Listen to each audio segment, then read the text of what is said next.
Hello everyone, welcome back to my channel. Today we are finding out, or I'm finding out, who has won the International Booker Prize. So the International Booker Prize for 2025 was announced last night.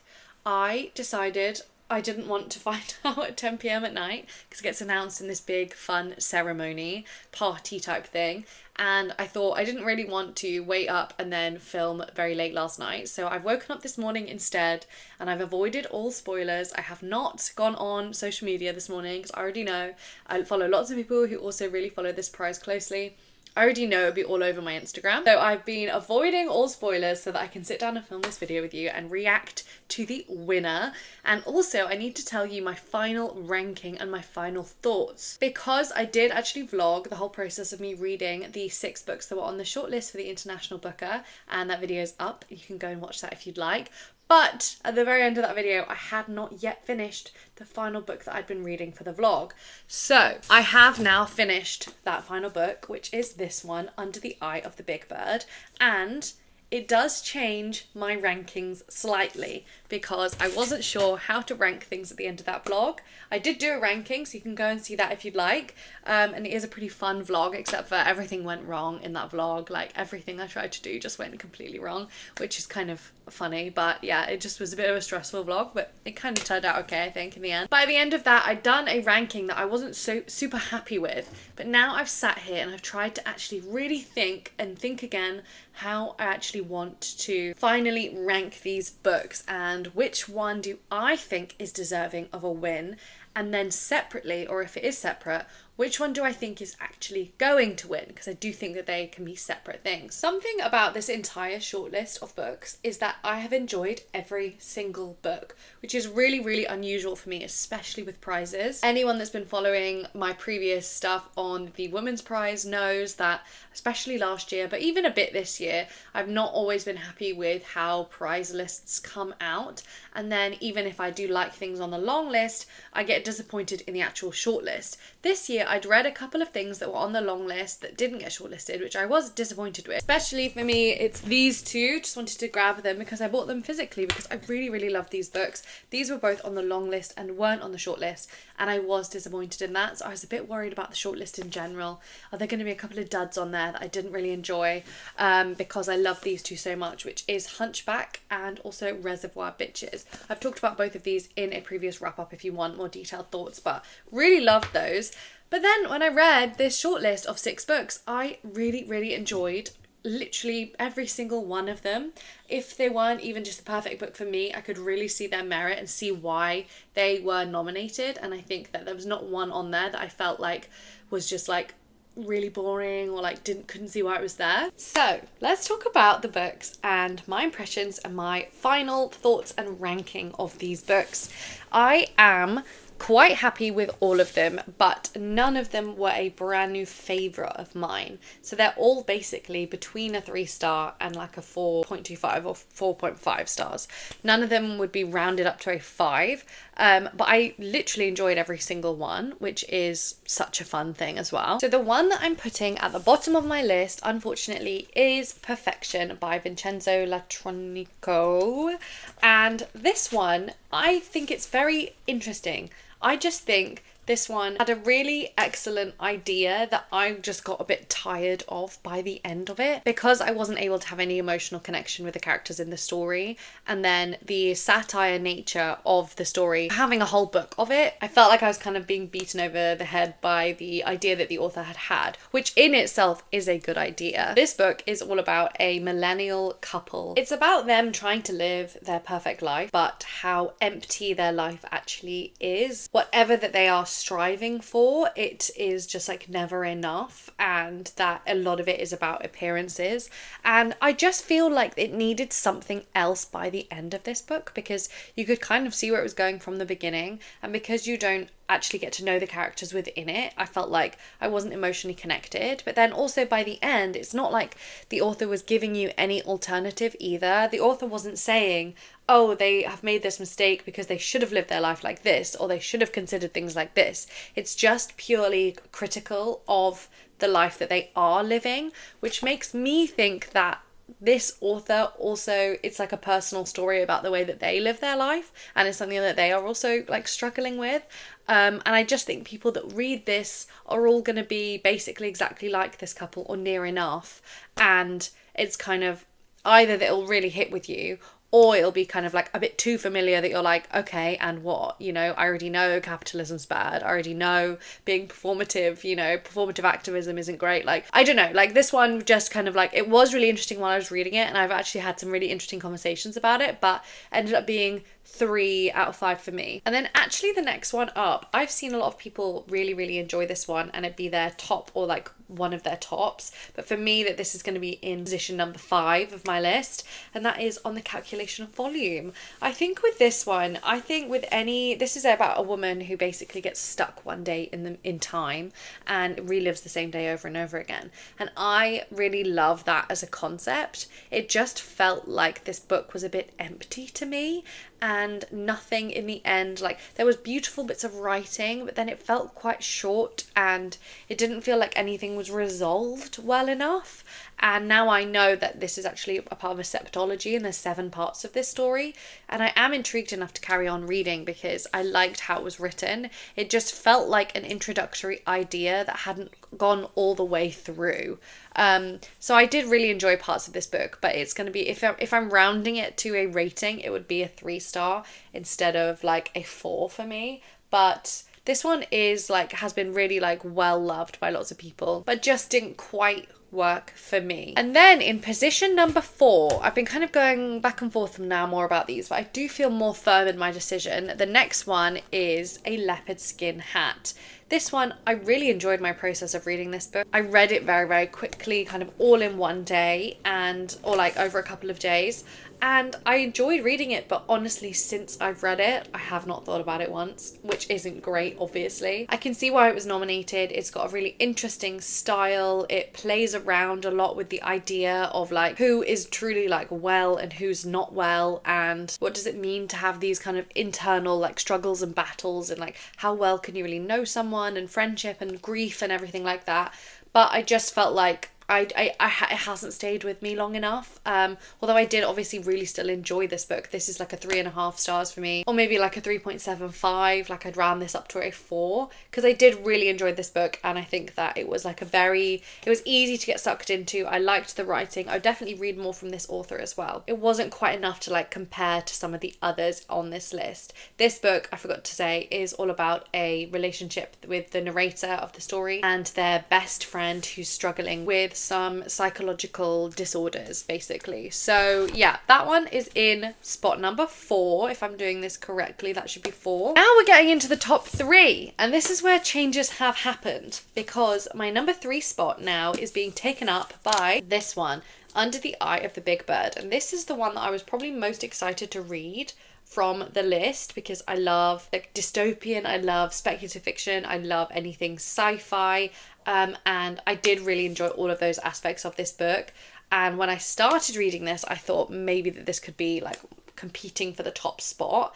But honestly, now I've finished it, I think that on reflection, it's kind of going around. I think this is still around a 4-star read from me, but wasn't quite enough to like make it in the top 2. Basically, this story takes place over like a huge span of time, and you're never really sure where it's taking place either. And it's a novel, but it's kind of collection of chapters within the novel, like with obviously every novel's collection of chapters, but within each chapter is its own story, its own perspective, and it's kind of something that you have to figure out as you're reading it, because every single chapter will change perspective, or it'll change timeline, or it'll change place, or sometimes it's within the same place but with a different perspective, and nothing is really drawn together fully until the end. And I was kind of waiting for that period, and then I enjoyed how it all got pulled together, but it kind of lost a bit of its intrigue to me, because basically the whole book is written in this very experimental, very interesting way, and lots of the different chapters feel really different, and then by the end it kind of just was being a bit more like, okay, and then this is what actually happened. So I was like, oh, like I kind of wanted it to stay in that zone of like, oh, I'm piecing it together. It could be this, it could be that, you know? But by the end, it's like, okay, no, this is actually like what has happened. And in a way, the reveal was really fun. It's not something I would have ever anticipated and expected. So that's still why it's like a 4-star read for me. But it just wasn't like as like punchy as I was imagining. I also think this one actually on reflection suffers a little bit because this was originally written in 2016, and a lot of the conversations about this book, and especially with the AI component, because there is a big, like obviously it's like set far in the future where humanity's on the brink of extinction, there is a lot of discussion about AI and humanity, and I think that for 2016 this would have been absolutely revolutionary. In 2025, with AI as it is now and how it's like moved on so fast and how it's integrated, I would just love to have read this back in 2016, and I think it would have blown my mind. But now, in like all this time later, like almost a decade later, I'm thinking it's like it's just giving less of that like current kind of gut punch that I would want. And I do think prizes like have to be, just for me personally, I do want them to feel like it's a current thing that they are talking about, and it's like something that's moving on the conversation, which is kind of one of my issues with the book Perfection as well. Felt like it wasn't quite moving along the conversation, and similarly for this, not as a fault of the book, because this is written in 2016, it's not fault of the book that it's only translated now to English. But yeah, so that's kind of how I ended up thinking about this one, but still really, really recommend it. Still really, really enjoyed reading this book. I thought it was really fun, and I love piecing everything together. So this leaves the top 2, which is quite exciting, and a very surprise entry high up for me, actually Heartlamp, which I'm putting in position number 2. This one, honestly, if I would have like ranked them before, I would have put this pretty low. I was really surprised by how much I was enjoying this book, and how quickly I was reading it and how quickly I kept going back to it. Number 1, because I don't usually love short stories. Number 2, because a lot of the theme of these stories is women in terrible, terrible situations and men behaving really badly. Because this is a short story collection based in Kannada, I think that's how you say it, which is in southern India, and it's all about different women basically living and kind of just trying to survive within this like place and culture. And with these short stories, they were all really unique within themselves. But then I also was just feeling so connected to each of the main characters that was coming through from the stories. But that's not to say that like it was the easiest collection to read, because like for 2 reasons. 1, the topics are really dark. They're very hard to read. There's violence. There is like a lot of dark themes that come up in these stories. And secondly, actually just on like a craft level, it takes a long time to kind of get into the stories. I think that like, especially because of the way the like families are set up, and with lots of the families living together and like the communities being really close, it took me a long time to figure out who we're actually talking about, and kind of like, okay, so it's your sister's husband and then your sister's husband's previous children, and then like, oh no, it's your mother-in-law, and like all of these different things. Like you're trying to like, for the first like good few pages of each story, you're like desperately trying to like figure out who people are and remember different names, which does kind of take a bit, like, they're not like immediately grabby, I would definitely say. It does take a bit of time to kind of get into them. And the other the reason this isn't my top choice is because of it feels like quite a timeless story about these like horrible situations that these women are living in, and the like culture and the society and the expectations that are put on them, but it doesn't feel to me like the most current of stories. And I don't know if that's just my idea of like what a prize winner should be, but like just something about this feels like this could be nominated any year, and like I really enjoyed reading it, but it's not like I'm saying yes, this needs to be the winner now for this year. Which is leading me onto my top spot, which is, if you've been paying attention, Small Boat, which I do think is my top read. And this is one that I've just not stopped thinking about as well. Like, I didn't enjoy my process of reading this book. It made me really uncomfortable. It made me quite upset. It was a difficult read because it made me like uncomfortable, but also just the way in which it's actually written is quite a difficult read, because in this book, this is based on a true story as well about a channel crossing that happened with refugees fleeing from France over the channel to England, but their boat, the small boat that they were on, this dinghy, ran into issues in the middle of the channel, and when they called the emergency services on the French side, they said that no, you actually have to call the English side and we can't help you. And then later on, when they were very close to drowning, the emergency services again said on the French side, we've sent someone to help you and they'll be with you very soon, when they actually hadn't sent anyone to help. So it's basically following the woman who picked up that phone call and who was talking to these refugees at the time, and kind of imagining her police kind of interview that was happening and what thoughts could have been going on in her head. And it like asks you to, while you're putting responsibility on her shoulders, also asks you how much of that responsibility lies on your own shoulders. And that's the uncomfortable bit about this book. And honestly, just the way it was written, it like, I won't forget this one as well. Like the way it was written was so unique, so like challenging, and then also the topic so current right now. So many people, I think, would really benefit from reading this book, which is, I think, what a prize winner should be. It should be, you know, really like putting it out there, making more people read it.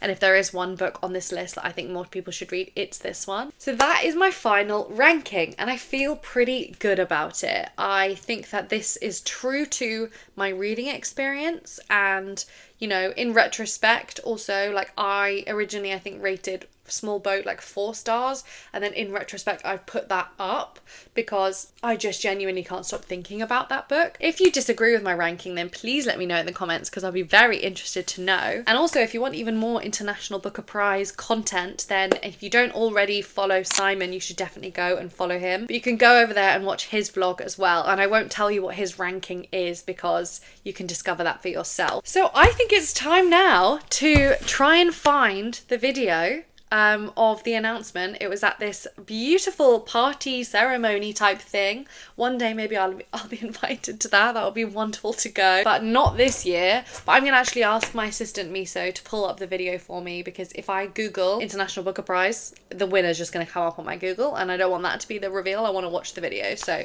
let me get my assistant in to get that video loaded up for me. Okay, we have a video, but it is 16 minutes long. I'll just sit and watch it, fast forward the part until the part I think that they're actually going to announce it, and then we can resume together. Oh, I think it's happening right now. Okay, never mind. From his speech, I feel like it's going to be Small Boat. It really feels that way because it's so current.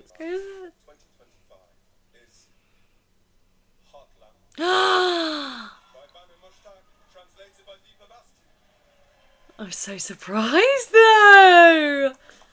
I'm happy, but I'm very surprised. Aww. I do like seeing what the authors look like. Aww, so sweet.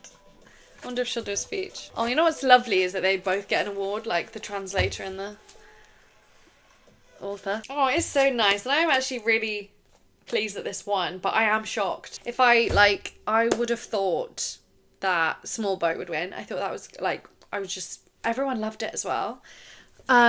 Or no, that it would have just been Small Boat. Like I didn't sit here and do a full prediction because I just assumed that Small Boat would win. I was actually so sure that I wasn't going to do like a little last minute prediction, because I thought that it would win and it was my top. So I am actually really shocked at that, but I can't say that I'm upset. Like I am really pleased about this.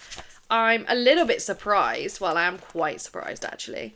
But I do think it's a very beautiful book, and I really do think that for a translated prize, this one was the most notably interestingly translated. Like there is a translator's note at the end, and like the translator's choice to keep in a lot of the original word, and also just like the original kind of cadence, you know, like things are like repeated a couple of times, or like they say like 4-5 instead of like it's like hard to explain when you're just talking about it, but like the translation of this I do think was beautiful, because it did keep a lot of the beauty. But yeah, that is so interesting. So this is the winner for the International Booker. I no way would have thought that this one would win, and I don't know why. And I also thought, based on his speech as well, like it would be something that is like Small Boat, which is so current, especially like politically, you know, something that we are all really like dealing with, or not dealing with, you know, as the book is saying. What do we think? Are you surprised? Are you happy? Are you sad? Would you have read this before? Are you gonna read this now?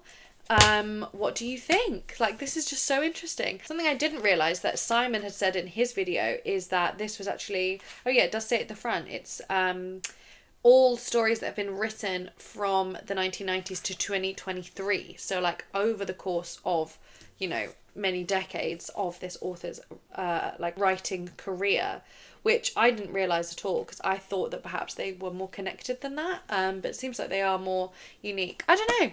I'm really shocked at that. But what does everyone else think? I wish this had more of a direct like interface so that I could like get people's immediate reactions. But I'm gonna go on like my social media now. I can't because I'm recording on my phone. But I want to see people on social media. I know that a couple of people will probably be disappointed that Small Boat didn't win. Like my friend Nicole, who you should follow her, by the way, if you're interested in translated fiction. She does loads of really amazing videos on that, and she's recently started a YouTube channel. So I will link that below as well. You can go and follow her. But yeah, that is fun, and I'm glad that I did this video and my reaction, even though this video is probably going to go up very late. It's going to be old news probably by the time that I actually get this video up, but I hope that you kind of care enough to see my reaction and my final thoughts on the list, because this was actually so much less stressful than the Women's Prize, not only because it's shorter, it's like less books, but you have more time to read these, and I enjoyed all the books more. The Women's Prize, especially the shortlist, is just, I wasn't very happy with that, so I definitely will do this again next year, and maybe even next year I'll be invited to the ceremony and I can vlog and take you along with me. I don't know how you get invited to these things, to be honest, but I'm gonna make that my mission. But thank you so much to my Patreons for supporting me and supporting this channel. I love you guys so much. Thank you so much for everything you do to build this beautiful community. You are my favorite people on the planet. Make sure you leave a comment below with the books that you've read, your thoughts on them, and then if you're going to be picking up Heartlamp and what you think about it being the winner. And like, did you think now something else is going to be a winner? Did you think it would be Small Boat? I certainly did. Tell me everything below in the comments. I'd be so interested to know. And also remember to subscribe to my channel if you're not already, and please like this video as well, because that's very helpful with the algorithm. But other than that, that's everything I wanted to say. So thank you so much for watching this video, and I'll talk to you again soon. Bye!